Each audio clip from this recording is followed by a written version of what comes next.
Assalamualaikum. How are you all? I hope everybody is hale and hearty. I'm back again with yet another video, and in this session I'm going to switch to yet another prominent aspect of co-articulation effects.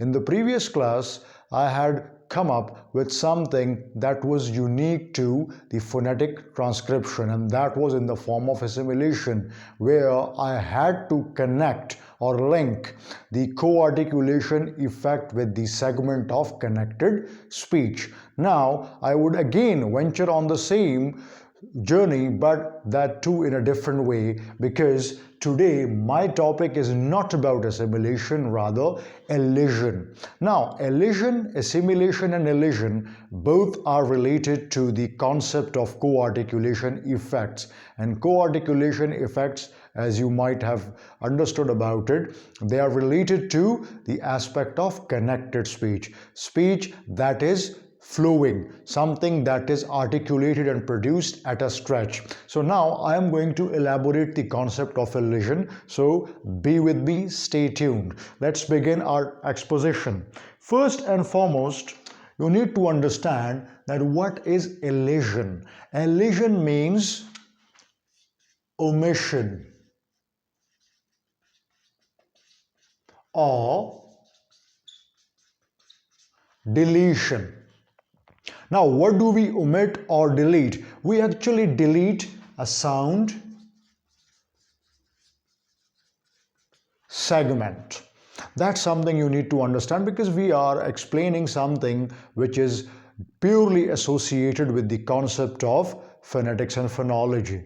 And in phonetics and phonology, our object of concern is only phonemes, phones, allophones, their combinations, their sequencing based on the conventions and rules and regulations of language. So omission, deletion of a sound segment, it means that within the course of the speech there are certain phonemes, there are certain sound segments that are compromised, that are chucked out, that are deleted, omitted. Now, why they are omitted? You must remember that connected speech, or let's say a simple speech, is completely different from a colloquial speech. You must remember one thing that while producing a particular word in isolation, you may encounter certain phonemic pattern, but while using the same word within a speech, you will have to observe and witness that there would be certain sound segments, there would be phonemes and phones which would be removed, eradicated, chucked out. And that's the beauty of a connected speech. Why a student of foreign language, I am a student of foreign language, you people are students of foreign language, because we are learning English language, and English is not our first language, it is our second language, or it may be classified as a foreign language. So as a foreign language speaker, we are not familiar with these kind of dimensions. For example, what is assimilation, what is elision, what is apocopy, what is hapology, what is dissimilation, and that's the reason why we fail to associate ourselves with the actual accent, pronunciation, intonation, and stress patterns. That's the reason why we still fail to encounter, despite the fact that we reach to the level of doctorate, still we cannot, you can say, consolidate our grip over the foreign language, but we can do some justice to it, if not ultimate justice. So let's begin. Elision means deletion of a sound segment, but my concern is not only explaining or defining elision, I would also explain the types of elision. There are two main types of elision, first and second. I would discuss both, so stay with me. As you may have already comprehended the idea of elision, that in elision we remove or we chuck out a particular sound segment slash phoneme. Now, what are those two types that could be realized in regard to elision or vis-a-vis elision? Number one and number two.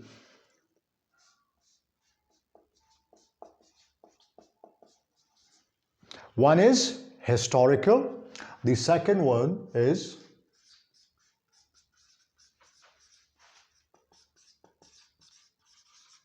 juxtapositional.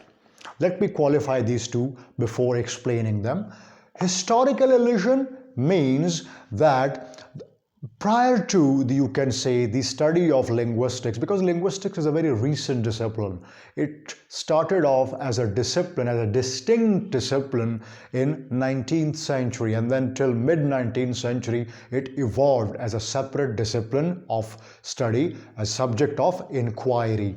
Now historical elision means that there were certain phonemes which would be pronounced back in time, but with the passage of time those phonemes and those sound segments have been removed, they have been deleted. Now in a modern English we do not pronounce those sound segments because historically they have been used, but now they have been removed. Second is juxtapositional. We also give it another label, and that is contemporary elision. Now what is contemporary elision? Contemporary elision means that whenever you utter a specific word in isolation separately, you may pronounce a particular phoneme, you may pronounce a particular sound segment, you may pronounce a particular phone, either consonant or a vowel. In both cases, I'm referring to both the types because we are concerned with two things. In phonemes, we have consonants and then we have vowels. So in this case, you may pronounce a particular vowel or a consonant in isolation in a specific word, but when you use the same word within a conversation or an interaction or in a speech, a regular, common or plain speech, there you may observe that that specific sound segment has been deleted, it has been omitted. That is contemporary. It means that the phoneme is there, it is still used, it is an integral part of a particular word in isolation, but within the course of a speech, within a string of series, you may not observe the same phoneme being uttered by a speaker, either consonant or a vowel. So I'll give you examples so you may observe that how these things happen, these processes occur. Historical elision. What is historical elision? Previously, there were certain words where we could have encountered certain phonemes, and we could also, you can say, write a specific alphabet for those phonemes. For example, we have a word no.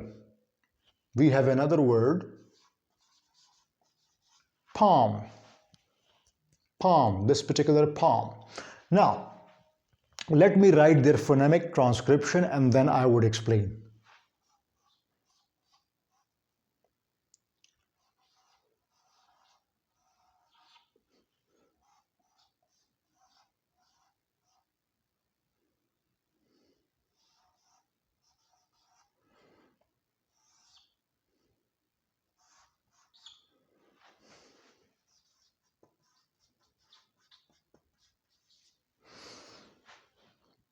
You may be slightly astonished by looking at the phonemic transcription that I have realized this K in the form of a phoneme, a consonant K.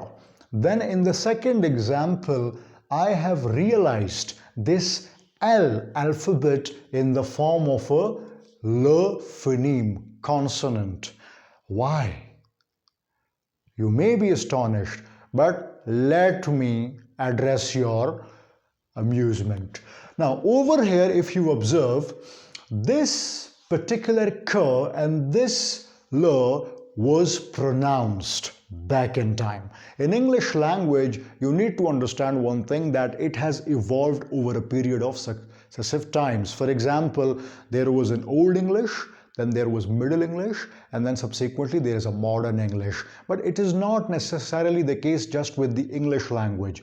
Any other language evolves over a period of time. For example, as Pashto speaker or Urdu speaker or Hindko speaking, Punjabi, whatever native language you may have, these languages change over a period of time. You may be using different language, and subsequently your offsprings, your posterity will opt for the same language but in a completely different way. New words are borrowed, new structures are created so that the new trends and new discoveries are also incorporated and amalgamated, assimilated. So that's the reason previously, historically, these two sounds would be pronounced. With the passage of time, this k was removed and this lo was removed. And then we realized these two words like this. Now it is like no and palm. Now these two, K as k and L as l, they have been omitted. Now this is elision, but this elision occurred historically. Previously, they were part and parcel of these two words in pronunciations as well. We would be pronouncing the same thing if we look back at the history. So no and palm. So it was like kno and palm. Kno and palm. So k was pronounced previously. Now it has been removed. Why? Because it was omitted historically. This is historical elision. This deletion occurred through history. Now let's switch to another one, and that is juxtapositional. Contemporary elision. Now what do we have in juxtapositional? In juxtapositional means, as I already explained previously, that a particular sound segment is there, but we do not pronounce it when we use the same word in a series, in a string, in a speech, normal speech, connected speech. So whenever a speaker uses the same word within a connected speech, he would omit that unconsciously. It's not something deliberate, but it happens in a connected speech. Now let me give you example.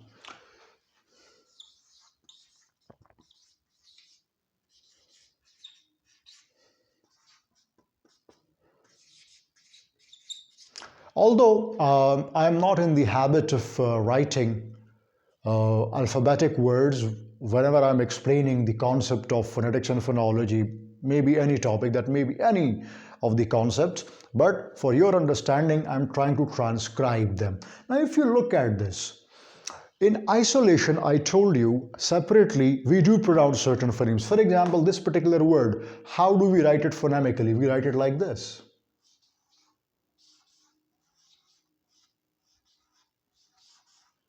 How do we write this man?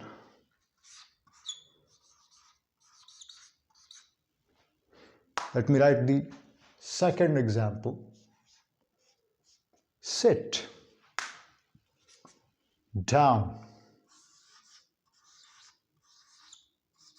This is the phonemic transcription. What is it? Phonemic transcription. Now over here, if you look at the overall pattern, blind separately, man, sit, down. Let me repeat again. Blind, man, sit, down. Separately, in isolation, we do pronounce it. We do pronounce it. But how about its combo? How would we pronounce it and you can say articulate it when we join them together in a connected speech? For example, I'm going to join them.